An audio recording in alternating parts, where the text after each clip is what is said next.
Hello students, welcome to Smart World, the School of Complete Education. Today we'll be doing chapter number 21 from English at the Science Fair.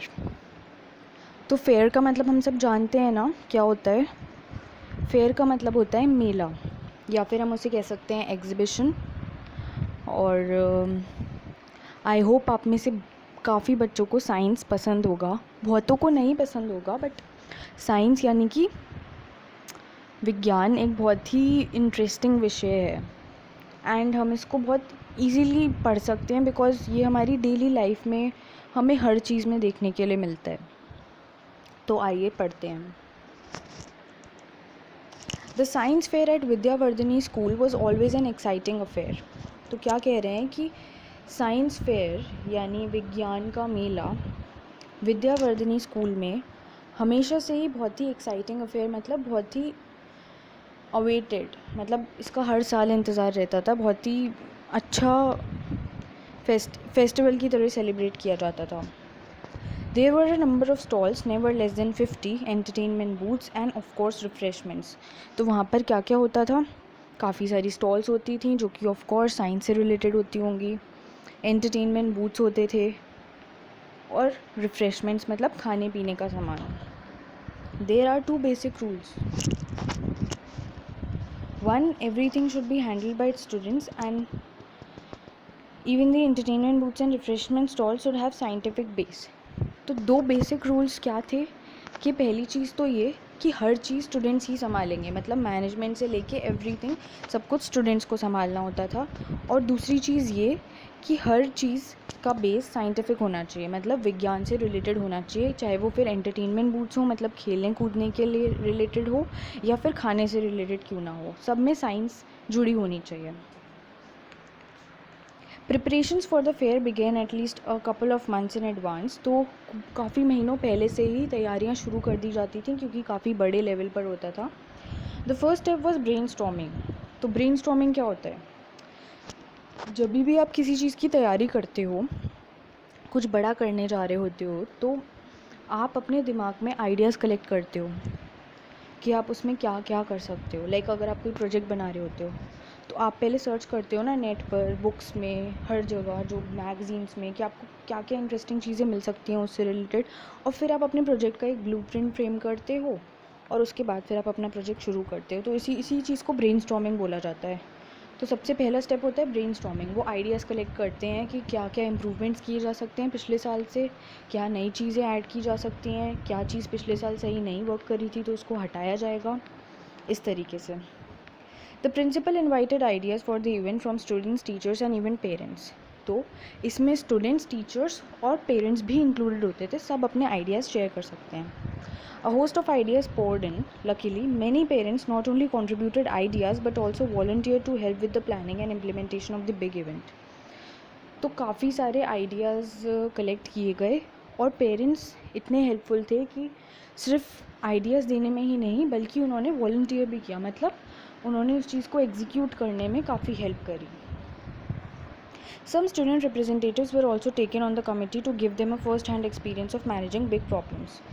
तो students को भी इस management की committee में लिया गया, कुछ स्टूडेंट्स को, जिससे कि उन्हें एक्सपीरियंस मिले कि कैसे कैसे बड़े इवेंट्स को मैनेज किया जाता है, चीज़ें मैनेज करना सिखाया गया. The committee identified certain themes for the fair. तो कमेटी ने फिर डिसाइड किया कुछ थीम्स फेयर के लिए कि क्या क्या थीम्स इंक्लूड करेंगे मेन अपने फेयर में. तो वो थीम्स थी ये: प्लांट्स मतलब पेड़ पौधे, एनिमल्स मतलब जानवर, एनर्जी मतलब ऊर्जा, science in are everyday life मतलब हमारी रोज़मर्रा की ज़िंदगी में विज्ञान कैसे हेल्प करता है, फूड एंड न्यूट्रिशन मतलब खाना और न्यूट्रिशन तो हम सब जानते हैं, प्रॉपर्टी सब्सटेंसेस जैसा कि हम सब जानते हैं, solid, liquid, gaseous states of matter, latest news, और न्यूज़ भी उसमें शामिल था. तो जो एरिया डिसाइड हुआ था वो स्कूल का प्लेग्राउंड डिसाइड हुआ था and it was decided 56 stalls fair में लगेंगी. Stalls were allotted to as many groups of children as possible, मतलब 56 स्टॉल्स का अरेंजमेंट होना था स्कूल के प्लेग्राउंड में, और वो as many children as possible मतलब जितने भी बच्चे पार्टिसिपेट कर सकते हैं सबको अपॉर्चुनिटी दी गई थी. और हर ग्रुप को एक अलग टॉपिक और आइडिया दिया गया था, और ये मेक श्योर किया गया था कि टॉपिक्स रिपीट ना हो, जिससे कि वैरायटी मिले। The young scientist began their work in earnest. They began by collecting a lot of information about their topic using their science textbook, school library and also the internet. जैसा कि मैंने आपको बताया था कि जब भी आप कोई प्रोजेक्ट पे वर्क करते हो तो फिर आप उसके लिए चीज़ें सर्च करते हो, आप रिसर्च करते हो, तभी वो अच्छा आउटकम देता है। तो रिसर्च आप कहाँ कहाँ से कर सकते हो? आप अपनी बुक्स से, मैगज़ीन से, स्कूल लाइब्रेरी से, कॉलेज और स्कूल्स की बुक्स से, और ऑफ कोर्स इंटरनेट तो है ही। तो सबसे पहले बच्चों ने क्या किया? आइडियाज़ कलेक्ट किए। They shared and discuss this information in their groups. फिर अपने अपने ग्रुप्स में सबने इन्फॉर्मेशन शेयर करी। The next step was to decide the exact activity for their stall. तो उसके बाद जो दूसरा स्टेप था वो ये था कि वो अपनी स्टॉल में किस तरीके की एक्टिविटी परफॉर्म करेंगे। मतलब कि वो खाली डेमॉन्स्ट्रेशन दिखाएंगे मॉडल, या फिर वो मॉडल वर्किंग होगा या नॉन वर्किंग होगा, या फिर वो खाली पीपीटी पावर पॉइंट प्रेजेंटेशन के द्वारा दिखाएंगे, या फिर वो पोस्टर्स लगाएंगे, या फिर सिंपली वो कुछ कलेक्शन ऑफ थिंग्स एग्जिबिट करेंगे। तो ये चीज़ डिसाइड करी फिर सबने। The principal announce that language, appearance and content of the presentations were also important. तो प्रिंसिपल ने अनाउंस किया कि जो बेसिस होगा जजमेंट का, उसमें आपका साइंस से रिलेटेड तो ऑब्वियस सी बात है, जो भी आप प्रोजेक्ट डिस्प्ले करोगे उसके बेसिस पे तो मार्क्स होंगे ही।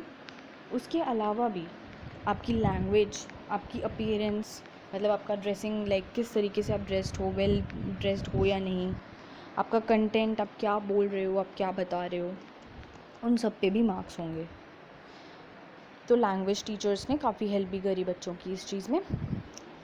फिर ग्राफिक प्रेजेंटेशंस, उन्होंने बताया कि किस तरीके से वो अपने प्रेजेंटेशंस को प्रेजेंट कर सकते हैं। जैसे अगर किसी की ग्राफिक प्रेजेंटेशन है तो उसमें क्या क्या पॉइंट्स ऐड करेगा। Write to the point so that the visitor may read और चार्ट और पोस्टर एट अ ग्लैंस। तो जब भी हम कुछ ऐसा करते हैं, जब हमें एग्जिबिट करना होता है, तो हम हमेशा अपने पोस्टर पे या जिस भी चीज़ पे टू द पॉइंट आंसर लिखते हैं। क्यों? क्योंकि जब हम टू द पॉइंट आंसर लिखेंगे तो जो पढ़ेगा, क्योंकि अब उन लोग के पास इतना टाइम नहीं होता, काफ़ी सारी स्टॉल्स हैं, तो ज़रूरी नहीं है ना कि आपकी स्टॉल पे ही आके सब रुकें। तो इसलिए आपको हमेशा टू द पॉइंट आंसर लिखना होता है। आंसर से as in to the point, आपको पॉइंट्स अपने एकदम कंसाइज वे में लिखने होते हैं, जिससे कि सब उसे ध्यान से पढ़ें और उन्हें एक बार के पढ़ने में ही समझ आ जाए कि आप क्या बताना चाह रहे हो। Make use of bullet points और बुलेटेड लिस्ट। अपने जो आप लिखना चाह रहे हो उसको बुलेट्स में लिखोगे, पॉइंट्स में, तो वो ज़्यादा क्लियर और एम्फेसाइज होके लिखेगा। Use pictures and diagrams and label them. अच्छा, लोग लिखने से ज़्यादा पिक्चर्स से अट्रैक्ट होते हैं, तो अगर बेटर होगा कि अगर आप जो भी प्रेजेंट कर रहे हो, अगर उसको आप एज अ पिक्टोरियल फॉर्म में रिप्रेजेंट करो और फिर उसको अच्छे से लेबल कर दो, तो वो ज़्यादा ईजी अंडरस्टैंडिंग हो जाती है। Use pictograms, graph, pie charts etcetera to show numerical data. अब न्यूमेरिकल डेटा में जैसे अगर आप लिखोगे कि for example population of a country इस ईयर में इतनी थी, इस ईयर में इतनी थी, तो आप लिखोगे। इसके बजाय अगर आप एक पाई चार्ट या फिर ग्राफ के फॉर्म में उसको रिप्रेजेंट करोगे तो उसे रीड करना आसान होगा और वो इनोवेटिव भी लगेगा। Plan all your posters, charts properly before you start making them. तो हमेशा प्लानिंग इंपॉर्टेंट होती है किसी भी चीज़ में। तो अगर आप अपने पोस्टर्स और चार्ट्स बनाने से पहले प्लान कर लोगे किसको कहाँ लगाना है और कैसे बनाना है, तो आप मिस्टेक्स की चांसेस कम हो जाते हैं। Make a rough and mini copy before you begin to work on the big final poster और चार्ट। तो अब ये एक स्टॉल सेटअप करना छोटा मोटा काम तो है नहीं, इट्स अ बिग वर्क। तो इसीलिए बेटर होगा कि आप पहले एक मिनी कॉपी में अपना पूरा प्लान आउट बना लो कि मेरे को कहाँ क्या लगाना है, क्या बनाना है, कितना बनाना है। इससे आपको एक एस्टिमेटेड आइडिया लगेगा, तो जब भी आप सामान लेने जाओगे तो वो एक बार में आ जाएगा। पहली चीज़, आपको आइडिया लगेगा कि भी आपको कितने की ज़रूरत है। एंड मिस्टेक्स के चांसेस कम हो जाते हैं। Don't forget to check your spelling, sentences and other errors in the mini copy itself.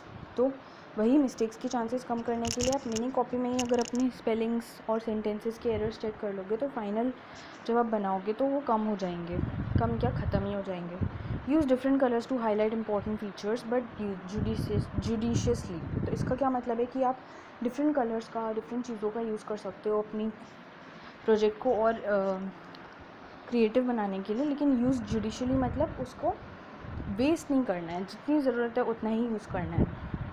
If you have used any text, pictures, diagrams etcetera from elsewhere, acknowledge the source. अब क्या होता है, अगर हमने किसी जगह से, लाइक किसी बुक से या फिर इंटरनेट से कोई भी पिक्चर या कोई ग्राफ या कोई डायग्राम लिया है और उसको प्रिंट करके हमने अपने पोस्टर पे लगाया है, तो हमें एक्नॉलेज का मतलब हमें उसके नीचे ज़रूर मेंशन करना चाहिए कि हमने ये चीज़ कहाँ से ली है. क्योंकि अगर हम नहीं मेंशन करेंगे तो पीपल विल थिंक दैट ये हमने खुद बनाया है, बट ऐसा नहीं है. तो हमें उस चीज़ को एक्नॉलेज करना चाहिए, मतलब हमेशा मेंशन करना चाहिए हमने कहाँ से अपना मैटर लिया है. और अगर सोर्स हमारा ओरिजिनल हो, यानी हमारा खुद का कंटेंट हो, तो और भी अच्छी बात है. अब बात आती है ओरल प्रेजेंटेशंस की. अभी तक तो ग्राफिकल प्रेजेंटेशंस थी कि जो भी आप बनाओगे वो कैसे होगा. ओरल प्रेजेंटेशंस में सबसे इम्पॉर्टेंट चीज़ होती है कि जो आप बोलोगे वो 2 to 3 मिनट से ज़्यादा का नहीं होना चाहिए, वो कंसाइज़ होना चाहिए. क्यों? क्योंकि फिर वही बात है कि 56 स्टॉल्स या ज़्यादा स्टॉल्स हैं, तो हर गेस्ट के पास इतना टाइम नहीं होगा कि वो आपकी 1 आवर या 30 मिनट्स की स्पीच सुने. तो यू शुड बी प्रिसाइज, मतलब छोटे में एक्सप्लेन करना आपको आना चाहिए कम टाइम में. This should be directly related to the model, demonstration और स्पेसिमेंट्स. तो अब अगर आपको अपनी स्पीच छोटी करनी है तो उसका क्या मतलब है कि जो भी आप बोलोगे that should be directly related, मतलब आप जो बना रहे हो उससे रिलेट करना चाहिए डायरेक्टली. घुमा फिरा के बातें नहीं करनी है, क्योंकि ये साइंस है, इसमें जो है वो है, जो नहीं है वो नहीं है. तो ये लिटरेचर या इंग्लिश या हिंदी तो है नहीं, होता नहीं है जिसमें आपको पूरा एक्सप्लेन करना पड़े थियोरेटिकली. इट्स साइंस, तो इसमें डायरेक्ट चीज़ें चलती हैं. Be confident when you make a presentation. तो whenever you make a presentation, जब आप किसी को अपने प्रोजेक्ट के बारे में बता रहे हो, तो you should be confident enough from your face, from your expressions, from your actions as well as from your words. मतलब आपके फेशियल एक्सप्रेशंस, आपके एक्शंस और आपके वर्ड्स मैच करने चाहिए और आप कॉन्फिडेंट शो होने चाहिए. इससे देखने वाले को भी अच्छा लगता है एंड आप अपनी बात अच्छे से कह पाते हो. Rehearse the speech well. हमेशा रिहर्स करके ही फाइनल बिग डे के लिए जाना चाहिए, चाहे वो कोई भी चीज़ हो. तो इसमें भी आपको अपनी स्पीच अच्छे से रिहर्स करनी चाहिए, मिरर के सामने, शीशे के सामने, जिससे कि जब आप सामने बोलो तो आपको प्रैक्टिस हो उस चीज़ की. Be ready to answer relevant questions. Practice doing that with your friends. अब जब आप अपनी प्रेजेंटेशन प्रेजेंट करोगे तो ऑब्वियस सी बात है क्वेश्चंस भी पुटअप होंगे, तो उसके लिए भी आपको रेडी होना चाहिए. इसके लिए आप अपनी अगर रिहर्सल अपने फ्रेंड्स के सामने करोगे तो वो आपसे क्वेश्चंस पुटअप करेंगे, तो इससे आपको ये भी आइडिया लगेगा कि किस टाइप के क्वेश्चंस पुटअप हो सकते हैं, जिससे कि आप उनके आंसर पहले से ढूंढ लो और आपको प्रैक्टिस भी होगी आंसर करने की. एंड इवन अगर आपको कोई आंसर नहीं आता है तो इसमें आपको हेजिटेट होने की ज़रूरत नहीं है या गलत आंसर बताने की ज़रूरत नहीं है. आप इस चीज़ को एक्सेप्ट कर सकते हो कि मुझे नहीं आता और मैं इसको सर्च करके बताऊंगा, और फिर आप सर्च कर लो, जब कोई दूसरा आए और आपसे सेम क्वेश्चन पूछे तो आपको पता हो. Make use of the visuals और graphics in the stall. Point to relevant parts. जैसे कि आपने अपने स्टॉल पर विजुअल्स और ग्राफिक्स लगा रखे होंगे, तो जब आप बोलो तो उन पे पॉइंट आउट करके समझाओ कि ये जैसे इधर लगा हुआ है, how does a prism work, तो आप उधर फिंगर अपनी पॉइंट करो कि ये प्रिज्म है. इससे देखने वाले को इंटरेस्टिंग लगता है और समझ में भी आती हैं चीज़ें. Wear clean and tidy clothes but do not dress up to show off. Clothes obvious सी बात है क्लीन और टाइडी होने चाहिए, वेल ड्रेस्ड होने चाहिए, लेकिन ओवर ड्रेस भी नहीं होने चाहिए. Be polite, be pleasant when you talk to the visitors. If you don't know the answer to a question, say so but later on try to find the answer. Same thing जो मैंने बताई कि हमेशा polite और pleasant वे में बात करनी चाहिए, हमेशा एक स्माइल रहना चाहिए फेस पर और आइज़ में. एंड इवन अगर आपको कोई आंसर नहीं आता है तो परेशान होने की कोई प्रॉब्लम नहीं है, हेजिटेट भी होने की ज़रूरत नहीं. You can just admit the fact कि हाँ मुझे अभी नहीं आ रहा है.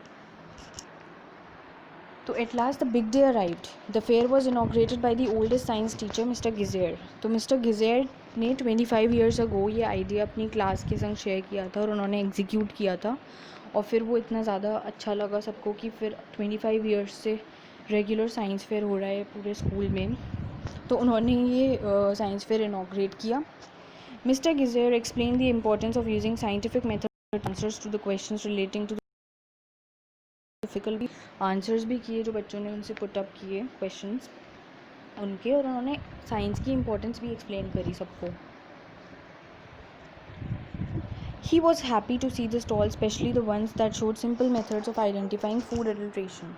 तो वो बहुत खुश थे स्टॉल्स देखकर और साइंस एग्जीबिशन देखकर, और स्पेशली वो उन स्टॉल्स को देखकर खुश थे जो फूड एडल्ट्रेशंस के बारे में बता रही थी. फूड एडल्ट्रेशंस क्या होता है? जैसा कि हम सब जानते हैं, खाने में मिलावट. जैसे जब हम दाल खाते हैं, दाल लेने जाते हैं, तो अगर हम 1 किलो की दाल लेते हैं तो उसमें वो कुछ छोटे छोटे दाल के बराबर ही कंकड़ पत्थर ऐड कर देते हैं, तो उसका वेट बढ़ जाता है. लेकिन उस 1 किलो में मे बी सिर्फ आधा किलो दाल हो, आधा किलो पत्थर हो. ऐसा नहीं होता आधा किलो पत्थर, बट वो कुछ ऐड कर देते हैं चीज़ें ऐसी जिससे कि वो सामान की मात्रा बढ़ जाए. तो हम पैसे तो उतने की ही देते हैं लेकिन हम सामान कम लाते हैं. तो this is called food adulteration. इसको आइडेंटिफाई करने के तरीके बताए गए थे. He appreciated the fact that in most of the stalls visitors could also try out the various scientific experiments. तो उन्हें ये चीज़ भी पसंद आई कि most of the stalls में जो visitors थे वो भी participate कर पा रहे थे science experiments में. And he gave a special pat on the back to the clean brigade. The brigade members made rounds of the fair spreading the message of cleanliness. They had vowed to keep the school clean. तो मतलब उन्हें एक चीज़ और पसंद आई. 2 चीज़ें तो मैंने आपको लिस्ट आउट करी उन्हें क्या पसंद आई. तीसरी चीज़ उन्हें ये पसंद आई कि क्लीन ब्रिगेड नाम का एक ग्रुप था जो कि क्लीनलीनेस मेंटेन करने के लिए ध्यान दे रहा था. पूरे एग्जीबिशन में वो राउंड लगा रहे थे और जहाँ भी उन्हें गंदगी दिख रही थी वो उसको उठा के और तुरंत वहीं के वहीं साफ़ कर रहे थे. यही नहीं, उन्होंने ये शपथ भी ली थी कि वो स्कूल की सराउंडिंग्स को क्लीन रखेंगे, तो वो ये काम करते हैं. तो उन्हें ये चीज़ बहुत पसंद आई.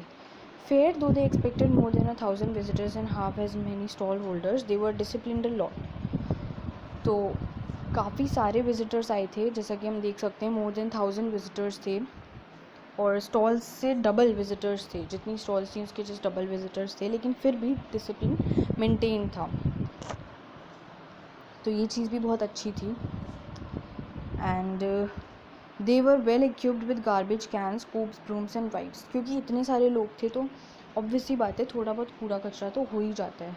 तो उसके लिए उन लोग के पास पूरे इक्विपमेंट्स थे, स्कूप्स, ब्रूम्स, झाड़ू, वाइप्स, जिससे कि वो वहीं के वहीं उस चीज़ को साफ़ करते चले जा रहे थे और एनवायरनमेंट नीट और टाइडी और डिसिप्लिन था. अब let us take round to the fair to see some highlights the 6th standard children were handling. तो अब यहाँ पर दिखाया गया है कि 6th स्टैंडर्ड के बच्चे क्या क्या स्टॉल्स लगाई हुई थी. 6th स्टैंडर्ड के बच्चों ने यूज़ ऑफ काइनेटिक एनर्जी. तो एक स्टॉल थी जिस पे काइनेटिक एनर्जी डिस्प्ले की गई थी, जिसमें एक वाटर मिल दिखाया था किस तरीके से वाटर मिल काम करता है on the basis of kinetic energy. आप अपने साइंस में पढ़ोगे कि काइनेटिक एनर्जी क्या होता है, या फिर हो सकता है आपने पढ़ा भी हो. Use of potential energy. एक प्लास्टिक मोटरबोट कैसे काम करती है on the basis of potential energy. Kinetic energy और पोटेंशियल एनर्जी आपस में रिलेटेबल हैं, आप ही साइंस में पढ़ोगे. Sound. Everyone enjoyed making simple string telephones this tall and then using them. तो ये तो गेम हमने खेला भी होगा. I guess most of the students must have played this, जिसमें हम पेपर ग्लास या प्लास्टिक ग्लासेस लेते हैं और उनके दोनों एंड्स पर होल बनाते हैं और उन्हें स्ट्रिंग से जॉइन कर देते हैं, जैसा इसमें दिखाया गया है. और फिर जब हम अपने ईयर्स पे लगाते हैं और दूसरी साइड से कोई बोलता है तो वो हमें सुनाई देता है, जस्ट एज टेलीफोन में होता है. अगर नहीं किया है तो आप ट्राई करना, it's very fun. Electrostatic energy. This stall was so popular that additional help was needed to blow the balloons. तो हम सब जानते हैं, हम ये चीज़ ट्राई भी कर सकते हैं. अगर आप अपनी ड्राई करोगे, मतलब ड्राई एयर में बलून्स को रब करोगे और फिर आप उसको ऊपर करोगे तो आपके हेयर ऐसे उससे अट्रैक्ट हो जाएंगे. ये चीज़ अगर आपके पास बलून नहीं है तो आप एक प्लास्टिक के स्केल से भी करके देख सकते हो. प्लास्टिक के स्केल को अपने हेयर पे रब करो और कुछ पेपर के छोटे छोटे पीसेस फाड़ो. तो जब आप उन्हें पेपर के ऊपर रखोगे तो पेपर मैग्नेट की तरह स्केल पर चिपक जाएगा. ये सब इलेक्ट्रिक चार्ज की वजह से होता है. फूड अडल्ट्रेशन, जो कि मैंने भी आपको बताया था. तो even the parents learn something at the stall. तो पेरेंट्स को देखने मिला कि किस तरीके से वो अडल्ट्रेटेड फूड से बच सकते हैं, मतलब मिलावट वाले खाने से बच सकते हैं. फन विद मैग्नेट्स तो हम सबको ही पसंद है. हमें पता है मैग्नेट्स आयरन को अट्रैक्ट करती हैं, मतलब लोहा मैग्नेट्स पे चिपक जाता है, चुंबक. Visitors queued up to see the different types of magnets at work. Maintaining machines, तो एक और स्टॉल थी जो कि मशीन से रिलेटेड थी. Some of the visitors made video clips of the presentation at the stalls, तो काफ़ी सारे विजिटर्स ने वीडियोस भी बनाए स्टॉल के. It consisted of different children playing roles of different machines, all trying turn by turn. तो इसमें जैसे कि हम देख सकते हैं बच्चों ने अपने आगे प्लेकार्ड्स लगा रखे हैं मशीन के. एक के आगे साइकिल है, एक के आगे शायद पॉपकॉर्न बनाने वाली मशीन है और एक के आगे स्टिचिंग मशीन है. तो ये एज अ मशीन एक्ट कर रहे थे. The fair was such a huge success that the school had to run it for 3 days instead of 2 days. तो वैसे फेयर प्लान थी 2 days के लिए, लेकिन वो इतना अच्छा चला, सबको इतना पसंद आया कि 3 days तक, उस 3rd day भी उसको एक्सटेंड करना पड़ा. The principal allowed this change in the time table only because it was truly educational activity, not just for children but also for family and entire community. No wonder everyone is already looking forward for the next fair. तो principal ने ये चीज़ इसीलिए allow करी because उन्हें ये लगा कि ये एजुकेशनल, मतलब इससे सबको कुछ ना कुछ सीखने के लिए मिल रहा है, बच्चों को ही नहीं पेरेंट्स को भी. And everybody was looking forward for the next year, मतलब सब ऑलरेडी अभी इस साल की फेयर ख़त्म नहीं हुई थी और सबको अगले साल की फेयर का इंतज़ार था. साइंटिफिक मेथड इसमें बताया गया है. इसमें है कि observe what is around you, अपने आसपास देखो और जानो कि आपके आसपास क्या है. Ask questions, why not, how, और क्वेश्चनिंग करो कि ऐसा क्यों है, कैसे है, क्यों नहीं है. Can you think of an explanation. This is what is called hypothesis and scientific method. और अगर आपको मन में आए, आपको पता चले कि ऐसा इसलिए हुआ है, तो दैट मीन्स कि आपको इसके पीछे कुछ ना कुछ साइंस है. Record your observations in detail. This is your data. Draw conclusions. Do they match with hypothesis. If yes, if not, why. तो फिर आप अपनी हाइपोथेसिस को अपने दिमाग में रखो और फिर उसका साइंटिफिक मेथड किसी बुक से या इंटरनेट से पढ़ो और फिर मैच करो कि जो आपने सोचा था वो रीज़न और वो जो आपने बुक में पढ़ा है वो सेम है या नहीं. अगर नहीं है तो बहुत अच्छी बात है, और अगर नहीं है तो क्यों नहीं है. Write down your findings and share them with others. अपनी जो भी आपने ढूंढा है उसको लिखो और फिर उसको अपने फ्रेंड्स के साथ भी शेयर करो. It will help others also. तो यहाँ पर चैप्टर ख़त्म होता है एंड आई होप आप सबको समझ आया होगा और इंटरेस्टिंग भी लगा होगा और काफ़ी कुछ सीखने के लिए भी मिला होगा.